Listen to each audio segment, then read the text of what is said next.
1.41 क्षीणवृत्तेर श्रीनिवृत्तेर अभिजातस्येव अभिजातस्येव Maner Maner ग्रहीतृग्रहणग्राह्येषु ग्रहीतृग्रहणग्राहीषु ततस्थ ततस्थ तदञ्जनता तदञ्जनता समापत्तिः. समापत्तिः. Translation: when the vrittis, thought waves, have thus been stabilized with respect to the perceiver, the act of perceiving, and the object perceived, the material impressions are diminished and the mind becomes like a transparent crystal reflecting unblemished purity. So he is now calling this samapatti, that is his name for samadhi. So he says that when your mental perturbations get stabilized, now we know the perturbations in the earth. When they happen, an earthquake takes place. And then there are the perturbations in the mind and the perturbations of the senses. The senses, they shake us from inside. The eye brings in light, but it also brings in darkness. So all these senses have the ability to shake us when they seek joy on the outside. Some people have one sense less. Sometimes we go to a blind school and give in charity, and the principal tells the children to sing a bhajan. They sing with so much of intensity, it is just mind-blowing. One sense is less, but the perturbations in the mind have been reduced. So the eyes are bringing in light, but they are also bringing in darkness. They are disturbing us. Likewise, all the other senses. And what about the disturbances arising within the mind itself? Now, Maharshi Patanjali's target is the mind. He started off from there. Yogaha chitta vritti nirodhaha. So now he is explaining that by following these practices, when your mind has become reasonably stabilized, you are now able to perceive the world through that stabilized mind. And then your perception changes. It is like, suppose there is a white object and you're wearing a red glass, and I ask you, what is the color of the object? You will say red. Somebody else is wearing a yellow glasses. You ask them, they will say it is yellow. So our vision is getting tainted by the glass that we wear. Likewise, there are three kinds of colors, glasses that all of us are unknowingly wearing. And these are the three gunas. The Shvetashvatar Upanishad states, Ajam ekam lohit shukla krishnam vahvi praja srijamanam sarupa ajo heko jushamano nushete jahatena bhukta bhogamajonyah lohit shukla krishnam. This material energy Maya is Tiranga. White colored Maya, red colored Maya, and black colored Maya.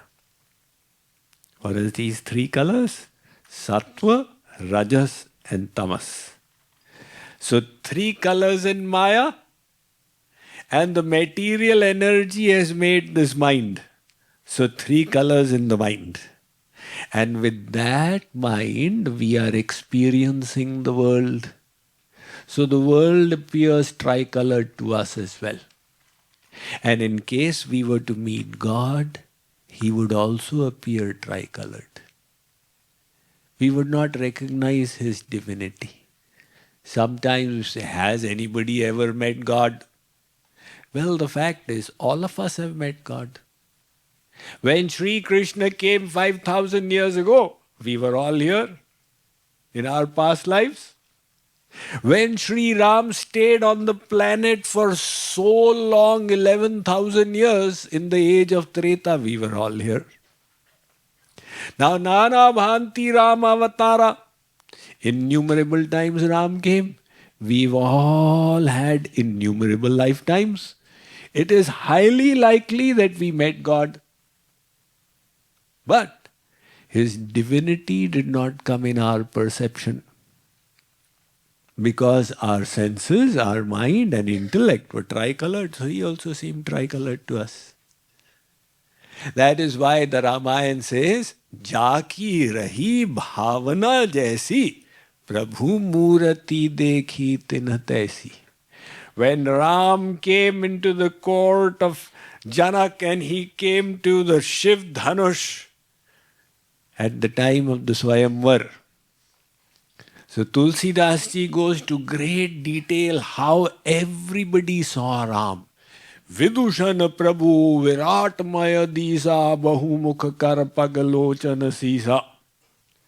The scholarly people are seeing him in his universal form. And he is appearing to them like this. Yogina Parama Tattvamaya Bhasa Shanta Samashuddha Sahaja Prakasa. The yogis, they are seeing him in his calm and peaceful demeanor. Hari Bhaktan Dekhe Dvau Bhrata Ishta Deva Iva Sab Sukhadata. So everybody, the evil-minded, they are saying he's got 3 heads. The other guy says he's got 5 heads. The third says you don't know how to count, he's got 8 heads. How come one personality of the Lord is appearing different to everyone? Jaki rahi bhavana jaisi. Sri Krishna explains in the Gita, he says, Arjun, when I descend, avajananti, mam mudha, manushim tanumashritam, param bhavam ajananto, mama bhuta maheshwaram. When I come in this form, people are not able to recognize me. They don't have the divine vision. So with their material senses, they see me, I see material to them. I think the point is not so understood, right? Just suppose one ant went on a hill of sugar and stayed on the hill all day long. And in the evening it returned. And it said, I ate so much of sweet, so much of sweet. Inside, outside, everything is sweet now. Another ant had accompanied the first one. It said, what sweet are you talking about? We had gone on a salt hill. So all the philosophers of San Jose got together. How come these 2 ants had completely different perceptions? They asked the second ant, open your mouth. When they opened its mouth, they discovered there was a ball of salt there. So with the salt on its senses, it climbed up a hill of sugar, it only experienced salt. The defect was not of the object but the senses. Likewise, in Bhagavan's avatar kal, if you go there, you will not recognize his divinity and you say he is just a loafer, Sri Krishna. Sri Krishna says, the problem is not from my side. You don't have divine senses. So, when we see God, He seems Tiranga to us. When we see the world, it seems Tiranga. As long as our mind is under the 3 gunas. And now through sadhana you're stabilizing and it is getting clarified. So Maharshi Patanjali is comparing it to a crystal. And he says a crystal doesn't have a color of its own, the transparent crystal. You put it on skin color and say, what is the color of the crystal? Skin color. Put it on blue, it acquires the blue color. So likewise, now the clear mind is able to perceive the world as it is. He is calling this samapatti, not samadhi. It's the same thing. But he is going to divide the samadhi into two categories. Let us see. Tatra shabdarth Tatra shabdarth jnana vikalpai vikalpai sankirna sankirna savitarka savitarka samapattihi. samapattihi. One type of absorption is where there is a mixture of three things: name of the object, knowledge of the object, and quality of the object. Such absorption is called savitark samadhi. So the meditator is perceiving, I am the meditator, Sri Krishna is whom I am meditating upon. This is the act of meditation in which I am engaging. This is one level of meditation, he is calling it savitark. Makes sense, somebody is meditating. Now the next one, this is beyond the intellect. But compare it to the first one, this will be our last sutra for today. Smriti parishuddhau Smriti parishuddhau swarupa shunya swarup shunya evarthamatra evarthamatra nirbhas nirbhas nirvitarka. nirvitarka.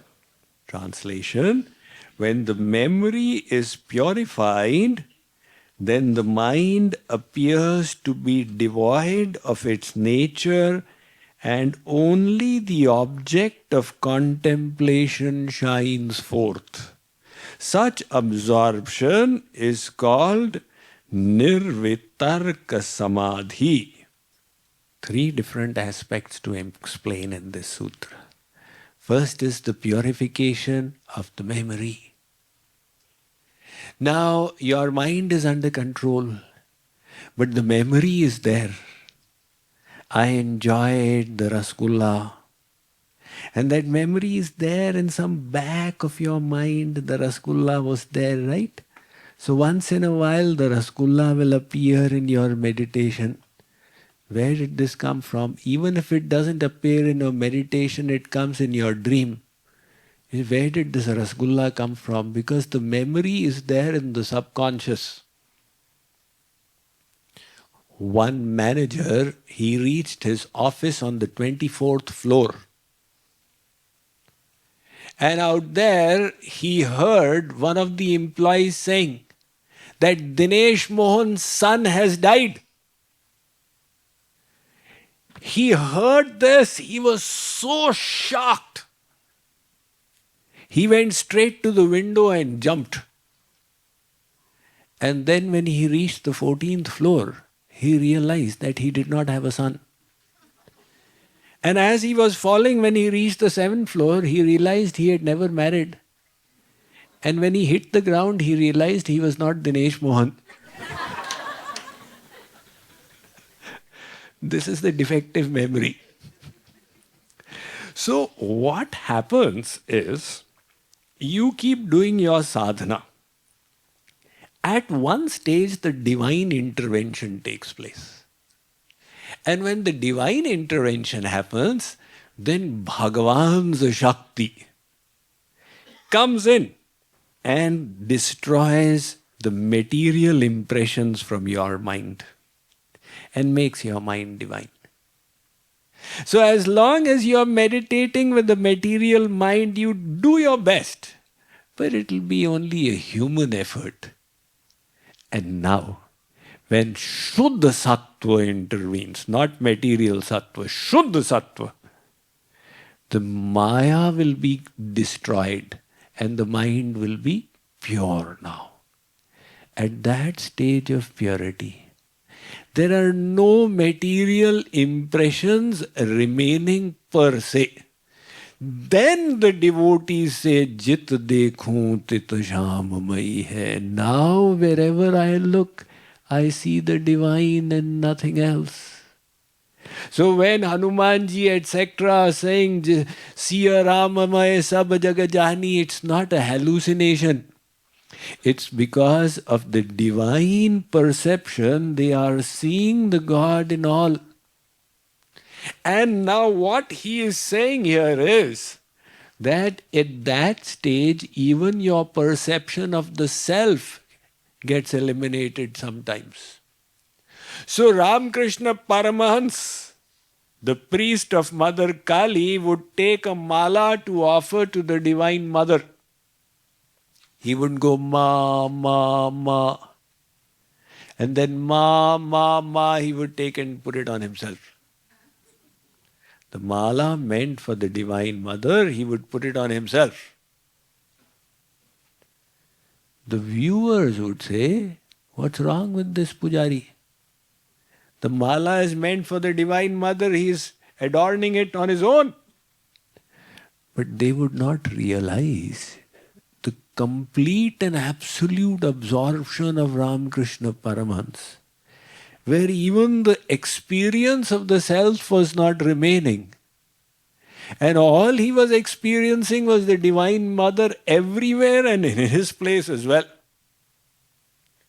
The gopis also had the same experience in the Maharas when Sri Krishna disappeared. The gopis, they reached complete samadhi. And in that samadhi, their absorption is so deep that they are not seeing anything apart from Sri Krishna anywhere. Even in their place, they are experiencing Sri Krishna. So now they are doing the Krishna Leela, Agasurvad, Bakasurvad, etc. But this is the highest and the ultimate kind of absorption which you cannot understand completely now. Just hear it and appreciate that there is a stage like that. So in that state, then the devotee will say, Brahmarpanam Brahmahave Brahmagnau Brahmanahutam Brahmaiva Tena Gantavyam Brahma Karma Samadhina. The offering is Brahma, the fire is Brahma, the ladle is Brahma, the mantra is Brahma, the offerer is Brahma. Everything is Brahma Swarup. The whole world has become Brahma because the mind is completely absorbed in that one Brahma. So imagine the journey on which Maharishi Patanjali has taken us in the space of 43 sutras. He explained what is yoga and he brought us to Nirvitark Samapattihi. The Gyan Margis, they talk of Nirvikalp Samadhi. In the path of Gyan Yoga, you have Gyata, Gye and Gyan. Gyata is the knower, Gye is the object of knowledge, and Gyan is knowledge about the object. So there is the trichotomy, Gyata, Gyeya and Gyan. Now when the ego of the Gyata finishes, this trichotomy finishes. So they call it Nirvikalp Samadhi. He has called it Nirvitark Samapatti. And in the path of bhakti, it is called the ultimate Bhav Samadhi. Radha, Krishna go into it so often. So Maharaj Ji refers to it. Radha Bhav Gahi Sham, Sham Sham Gaenge. Sri Krishna, absorbed in love for Radharani, starts thinking he is Radha. And then he starts saying Sham Sham.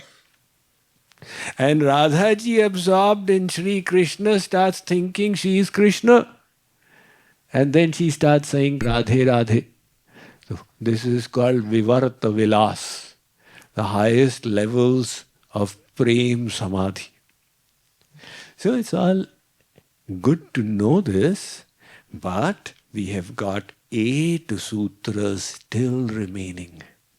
And let us see what Maharishi Patanjali is going to open up for us as gifts of knowledge in the last 8 sutras of the Samadhi path. Boliye Vrindavan Bihari Lal Ki